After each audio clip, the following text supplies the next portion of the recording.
Ayo, ketika ada teman yang bilang begini ya, salah seorang dari kita itu, jangan takut sama corona, takut sama Allah.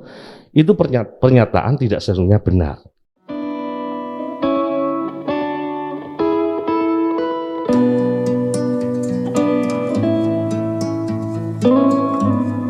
Jadi kaitannya ada masih banyak orang yang belum istilahnya masih ngotot itu karena sosialisasi yang tidak pas, yang secara ilmiah yang disampaikan itu, atau karena memang ya sudah kadung semangat agamanya atau apa. Saya ingat dulu yang Gus Is sampaikan persoalan KB itu penentangannya luar biasa, akhirnya muncul banyak ustadz yang dengan pakai dalil wal yakhshal ladina law taraku min khalfihim dzurriyyatan dhi'afa itu kan.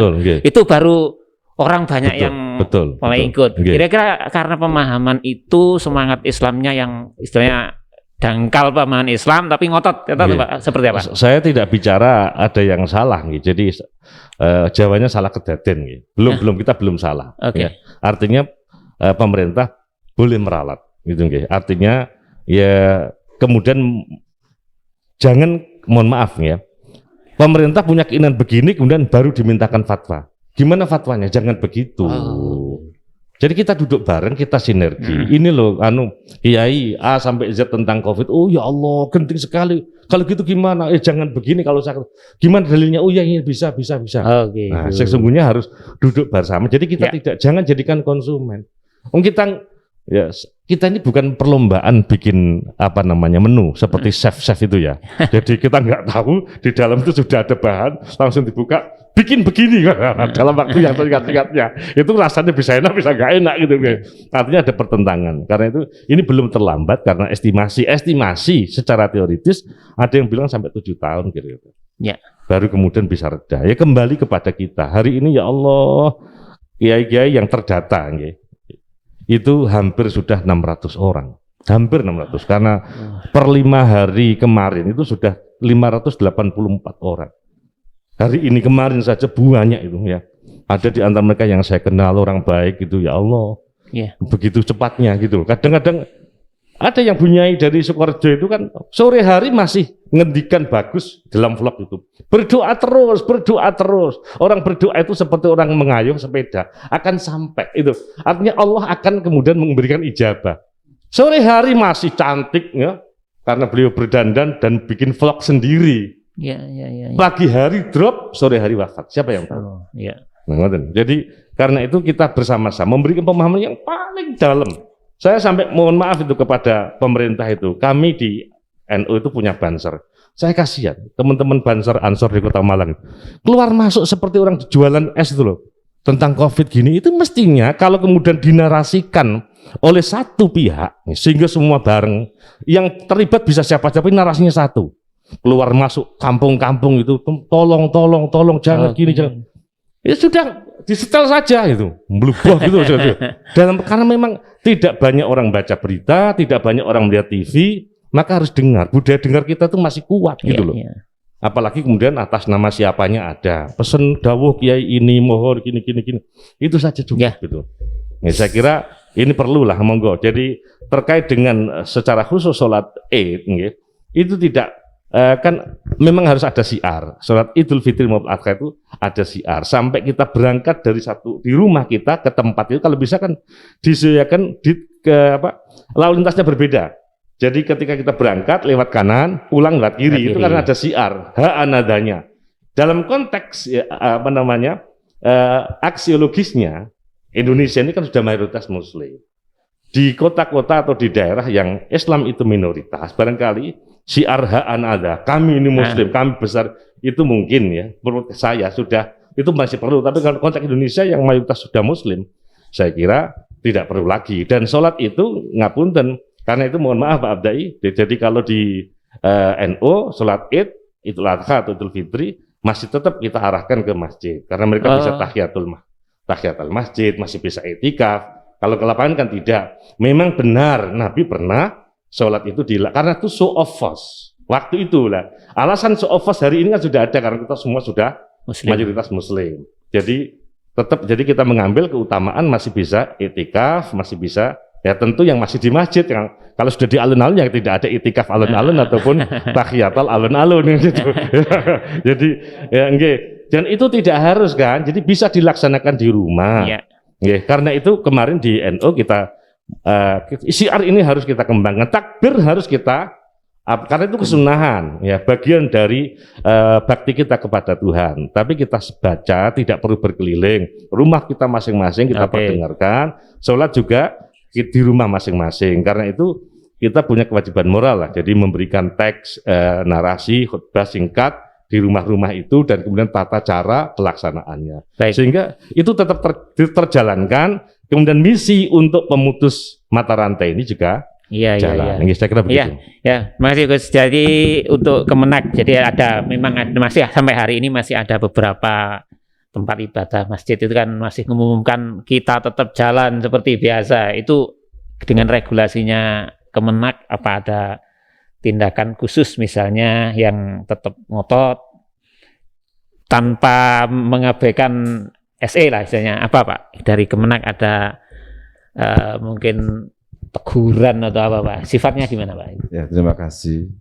Betul sekali apa yang dikatakan oleh Gus Is tadi. Kita kan tidak bisa jalan sendiri Gus ya. Otoritas keagamaan itu tidak punya palu kan itu ya. Iya. Yang punya palu, punya hak eksekusi itu kan pemerintah kan itu ya. SE itu tidak punya juga apa itu konsekuensi hukum. Oh, okay. Ya, misalkan sifatnya himbauan. Di SE wali kota juga sama 36 tidak bisa kemudian menjerat kecuali kalau perda. Lah yang kita lakukan ini adalah kita melakukan pendekatan persuasif, memberikan pemahaman. Memang masyarakat kita diakui apa tidak, banyak sekali pemahaman-pemahaman yang menurut bahasa kita itu tidak berpikir panjang. Misalkan tadi itu sudah dijelaskan sangat gamblang oleh Gus. Kalau belum waktunya mati, tidak akan mati. Seringkali saya logikakan begini, sudahlah, sampean tidur di rel sepur, nanti kalau ada sepur melintas, tak jamin pasti mati. Kenapa? Tubuhnya akan putus, tergila sama kereta, kan begitu ya. Jadi kadang-kadang kita tidak berpikir panjang, karena itu kita sampai sekarang itu mendekati masyarakat secara persuasif, diberikan pemahaman, dan kami sadar di masyarakat memang banyak penolakan. Ada 900 lebih masjid di Kota Malang, ada 1.500 lebih musola di Kota Malang. Lah kita terjunkan ke masyarakat itu penyuluh-penyuluh agama Islam.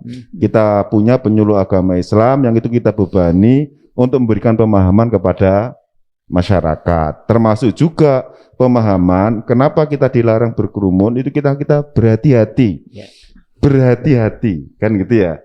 Beda risikonya kita ketika sendiri dengan ketika berkerumun, kan begitu. Lah sikap hati-hatinya pemerintah itu dituangkan dalam himbauan SE itu. Toh SE itu juga tidak melanggar norma agama.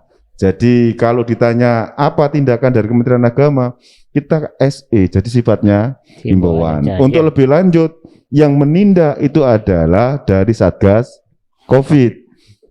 Mereka yang lebih punya otoritas, termasuk juga membubarkan, melakukan penyekatan, dan lain-lain itu. Ya, Pak Rosyad mungkin bisa dijelaskan kaitannya dengan teknis atau panduan kurban. Jadi di dalam SE itu kan salah satunya juga ada aturan main tentang kurban, hanya boleh dihadiri oleh keluarga yang berkurban. Nanti teknisnya kayak apa itu nanti? Nah, SE itu beda antara SE nomor 16 sama SE nomor 17. Kalau SE nomor 16 itu bagi yang di luar PPKM darurat, itu bisa dihadiri oleh yang berkorban. Tetapi kalau untuk SE 17 itu hanya dilakukan oleh petugas penyembelih. Rincinya itu begini, untuk korban itu tetap harus dilaksanakan secara syar'i, baik tata aturan maupun kambing yang dikorbankan atau hewan yang dikorbankan, kan itu ya. Kan ada tatanannya kan itu kan. Yang kedua, himbauan Menteri Agama, penyembelihan hewan kurban itu harap dilaksanakan di tanggal 11, 12, dan 13 Zulhijjah. Hari rayanya kan tanggal 10. 10, ya. Lah itu nanti untuk mengurangi kerumunan dijadwal lah. Tanggal Sehari 11, setelahnya dan seterusnya. 12, Oke. 13 dan waktunya tidak boleh lama-lama, hanya 4 jam. Kemudian penyembelihan hewan kurban itu diharapkan dilakukan di RPHR, Oh. rumah potong hewan. Kan gitu ya. Lah kami sudah melakukan koordinasi. Rumah potong hewan sudah bersedia untuk memfasilitasi masyarakat dalam rangka penyembelihan hewan kurban. Tetapi karena terbatasnya kapasitas dan kuantitas RPH, di Malang hanya ada 2, di Sukun sama Cemoro Kandang kan ya. Tidak mungkin sekota Malang masuk gitu seluruhnya. Karena itu SE ini masih memberikan keleluasaan bagi masyarakat untuk melaksanakan penyembelihan hewan kurban di tempatnya masing-masing, tentu saja dengan prokes kesehatan COVID yang sangat ketat. Lah, himbauan kami nanti ini begini, bagi masjid dan musola yang tidak punya halaman atau halamannya sangat sempit, kita mohonkan untuk melakukan penyembelihan hewan kurban di RPH. Nah, kita sudah koordinasi, sehingga dari RPH sudah juga ada sudah pemetaan itu ya. Nah, sudah deal. Oke. Tapi bagi masjid dan musola yang punya halaman yang luas dan memungkinkan untuk penerapan prokes COVID, maka bisa melaksanakan di tempatnya dengan prokes kesehatan yang sangat ketat. Nah, kemarin sebelum ada PPKM ini, kami sudah melakukan pelatihan juru sembelih halal. Biar nanti masyarakat ada tenaga untuk melaksanakan penyembelihan hewan kurban. Untuk penyembelihan itu ketat sekali, mulai dari yang hadir sampai pisaunya, sampai bagian-bagian itu diatur rinci di SE nomor 17 itu. Ya, baik. Ya. Jadi ini penting bagi masyarakat, Pak, sebagai panduan bagaimana berkorban yang tetap prokesnya terjaga tapi syariatnya tetap jalan gitu. Ya, beralih ke Pak Abdai. Pak Abdai, selama COVID ini apa yang sudah dilakukan Muhammadiyah untuk membantu istilahnya ke masyarakat? Jadi Muhammadiyah itu dengan gerakan filantropinya adalah LASISMU, Lembaga Zakat Infak Sedekah Muhammadiyah, dan MCCC, Muhammadiyah Komando Center, untuk berperan di masyarakat. Alhamdulillah, termasuk di Kota Malang ini, mulai dari guru ngaji, marbot, bahkan warga dan ustadz atau mubaligh yang perlu mendapatkan, dan tidak semua mendapatkan, itu jejaring mulai pimpinan ranting menginformasikan siapa yang perlu dibantu sebagainya. Itu LASISMU sudah setiap bulan, bahkan saat-saat lockdown dahulu sudah memberikan banyak hal, mulai dari sembako dan sebagainya, termasuk pada pola Idul Kurban ini nanti. Muhammadiyah di dalam edaran nomor 5 2001 itu ada yang salah mengartikan, wah gimana Muhammadiyah itu kurbannya kok diganti dengan sedekah, dengan dibagikan uang begitu. Ada hal yang mereka tidak tahu gitu kan. Pimpinan pusat itu menyampaikan apabila di suatu daerah kota yang untuk mendapatkan alat kesehatan ataupun baju untuk APD. Itu kalau di sana dalam keadaan kondisi yang tidak memungkinkan, maka lepaskan untuk itu. Artinya lebih utama itu untuk penyelamatan.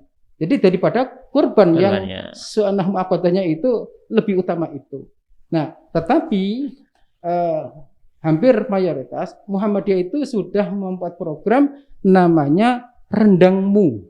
Rendangmu apa? Jadi kurban itu berupa uang diterima dalam satu sudah akad menyampaikan kurbannya, dibelikan sapi tahun yang lalu sudah berhasil, jadilah kaleng-kaleng rendang yang dibagikan tidak hanya hari itu, tetapi sudah hampir 1 tahun pada warga Muhammadiyah tidak mampu selalu mendapatkan itu. Berupa daging gitu dah. Berupa rendang, daging Oh, gitu iya, ya. iya.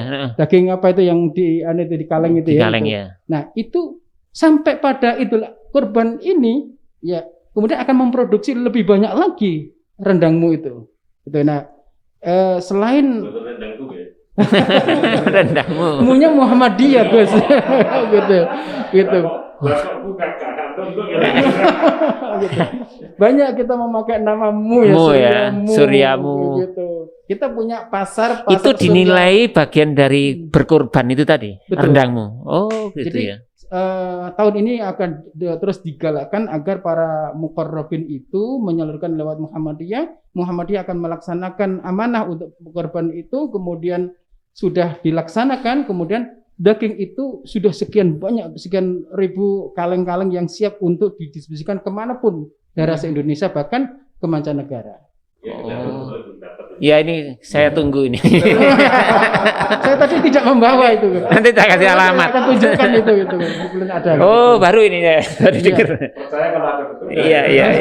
Iya, kalau diceritani aja kalau nggak bisa bayangkan saya ini. Gitu.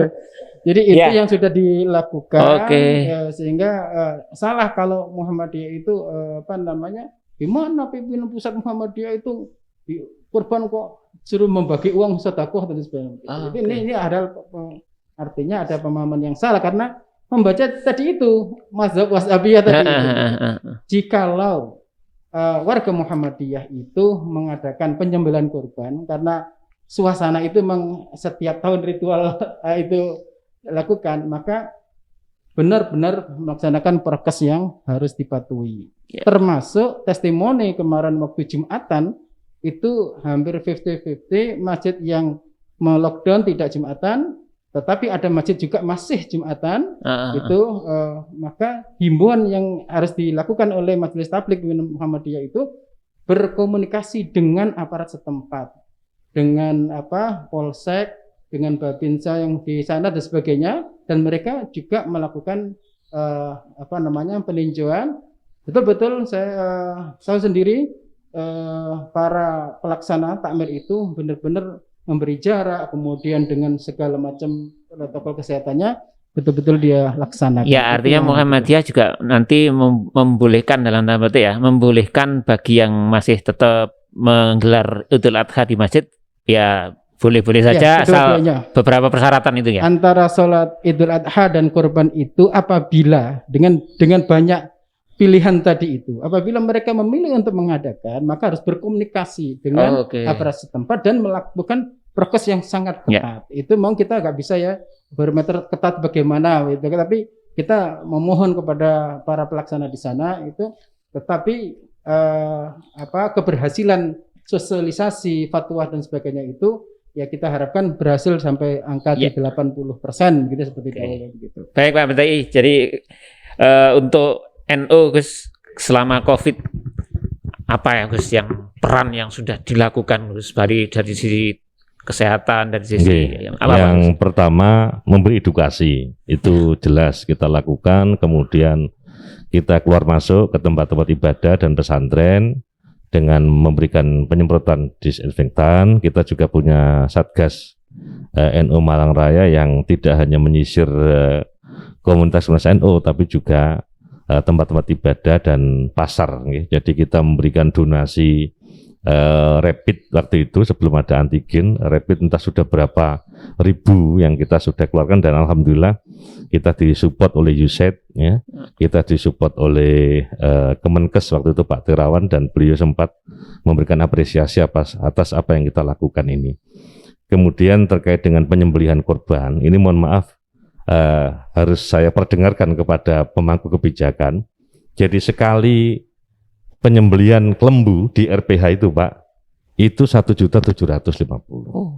Itu untuk masjid tertentu, saya kira itu biaya yang mahal. Terlalu berat, ya. Memang iya.